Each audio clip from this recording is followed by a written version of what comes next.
Vous avez tous très logiquement entendu parler de près ou de loin de l'attaque des Titans. Surtout ces derniers temps, personne n'a pu y échapper avec l'apparition de la première partie de la dernière saison en hiver dernier et la conclusion du manga arrivée le 9 avril. Avec ses quelques 100 millions d'exemplaires vendus à travers le monde, Shingeki no Kyojin, abrégé SNK, est devenu un réel incontournable de la dernière décennie. Profond, intelligent, énigmatique, telle serait ma définition de cette œuvre. Seulement s'il y a bien un élément qui a fait débat sur internet, c'est bien sa conclusion. Tantôt acclamé par certains, tantôt détesté par d'autres, il ne manque pas de vidéos explications de cette fin sur YouTube ou bien de threads sur Twitter. Et mon avis sur la question est bien tranché et je vais vous la partager de suite. Je n'ai absolument pas aimé cette fin. Pourquoi? C'est ce que nous allons tenter d'expliquer dans cette vidéo. Nous allons, comme pour la vidéo de Berserk que je vous conseille d'aller voir si vous ne l'avez pas vue, nous poser quelques bases avant de débuter l'analyse de cette fin. Il y aura bien évidemment du spoil concernant le manga et l'anime, mon analyse couvre l'entièreté de l'œuvre et sa résolution, nous allons logiquement aborder des éléments qui se passent après les événements actuels de l'anime, donc la fin de la première partie de la dernière saison. Si tout est bon, alors nous pouvons commencer.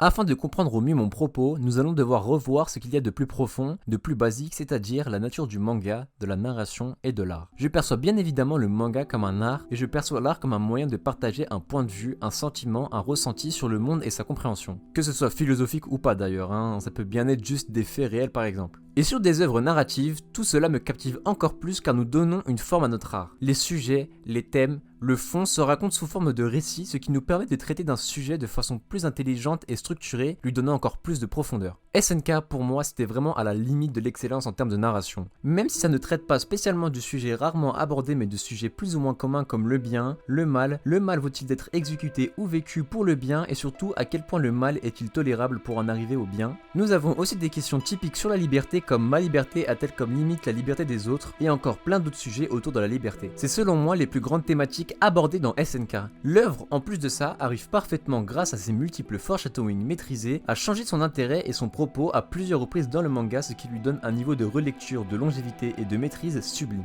Je trouve personnellement cela incroyable car le manga prend à contre-pied le lecteur et le propos de nombreuses fois en son sein même. Nous voyons le point de vue d'Eren qui dans un sujet traité maintes et maintes fois nous donne un point de vue sous-représenté. Eren est un enfant qui a toujours été en quête de vengeance. Une vengeance contre ceux qui l'ont enfermé, contre ceux qui lui ont privé de liberté. Et encore mieux, il vit dans un monde de non-liberté, dans un monde rempli d'Eren, tous sous l'emprise d'un cycle de la haine, voire si nous voulons aller plus loin, sous l'emprise du destin. Et une fois qu'Eren se rend compte qu'il possède les pleins pouvoirs, le pouvoir du libre arbitre, ce qui a encore plus de sens dans les chapitres 119, 120, 121 où nous apprenons qu'Eren est en fait au-dessus de la fatalité elle-même, il fait un choix égoïste certes mais un choix juste. Détruire le monde, briser le cycle de la haine et vivre libre.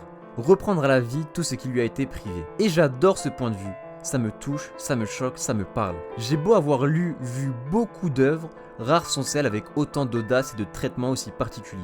Eren décide donc de détruire le monde, et pour toujours aller plus loin dans l'analyse du propos, il décide en quelque sorte de donner une liberté au peuple dans la mort. Bon, j'avoue là c'est aller un peu loin, mais c'est pas déconnant non plus. Ok, il fait le mal suprême pour son propre bien, mais en soi, est-ce réprimandable? Eren ne doit rien à personne et la vie ne lui a jamais fait de cadeau. C'est ici que la fin me trahit. Avec tout ce que je viens d'expliquer, on est déjà censé plus ou moins comprendre que le Eren sauveur parce qu'il se sacrifie pour sauver les siens, c'était déjà plus ou moins débile et dépassé depuis plusieurs chapitres avant le dernier. Ça gâche tout simplement une bonne partie de la construction autour du personnage d'Eren et de son symbolisme. Son acte n'a plus rien d'égoïste, n'a plus rien de personnel, nous quittons ce fameux point de vue peu représenté pour laisser place à l'amour. Au final, avec la dernière discussion d'Eren à Armin, on se retrouve sur un propos autour de l'amour du style « l'amour est plus fort que tout, Ymir était simplement amoureuse, j'ai fait ça parce que j'aime Mikasa ». Et là je me pose une question, une seule, pourquoi terminer le manga avec un propos sur l'amour alors qu'à absolument aucun moment ça n'a d'importance? Ce n'est tout simplement pas le sujet. Ah, et entre parenthèses, quid des incohérences, des 10 000 fois où les personnages ont failli mourir et de Sacha et Angie, mais bon, c'est pas le sujet.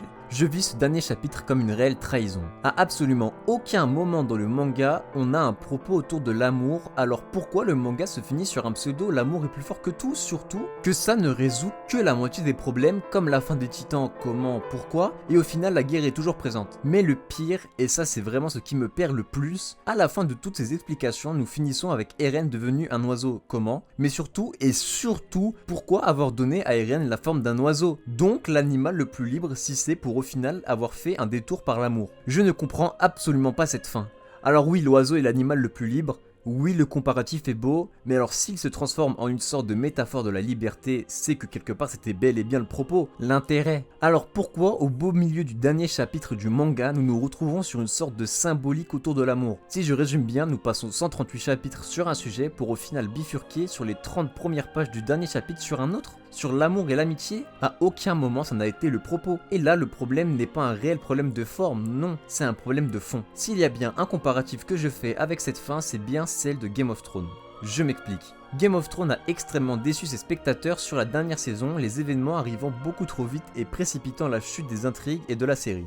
Seulement, là où je fais le comparatif entre ces deux fins, c'est que les deux se ratent sur des points bien différents. Là où SNK rate, à mon humble avis, sa fin sur son propos, son fond, GOT, pour ma part, ne rate que sa forme. Oui, les événements sont beaucoup trop rapides, oui, selon Martin, la fin aurait dû se faire en 5 saisons plutôt qu'une. Mais c'est un problème de forme. Hormis Arya qui tue le roi de la nuit et Bran qui finit sur le trône, dans le fond, la série ne se trahit que très rarement et la conclusion des personnages et de leurs intrigues reste plutôt bonne. Que ce soit fait en 1 ou 5 saisons, la conclusion de Jon, Arya, Sansa, Daenerys, Tyrion, Brienne, Bronn, Samuel et tout le reste des personnages reste satisfaisante et cohérente. Et c'est ce qui manque à SNK, de cohérence dans son fond, de cohérence dans son propos. Je ressors véritablement trahi de ce dernier chapitre. Après avoir été touché, choqué par son histoire et tout ce que cela englobait, je me retrouve finalement dans une conclusion qui me donne bien plus de frustration que de satisfaction. Surtout que lors d'une émission japonaise, Isayama avait été filmé en train de dessiner la pseudo-dernière case du manga, je dis bien pseudo parce qu'au final ça n'a absolument pas été la dernière case, dans laquelle nous voyons un homme tenir un enfant en lui disant « tu es libre ». Alors, que pouvons-nous en conclure? C'est bien connu, les fins de série déçoivent très souvent. Que ce soit à cause d'une attente beaucoup trop élevée, d'un stress de décevoir de l'auteur ou des éditeurs qui obligent certains événements,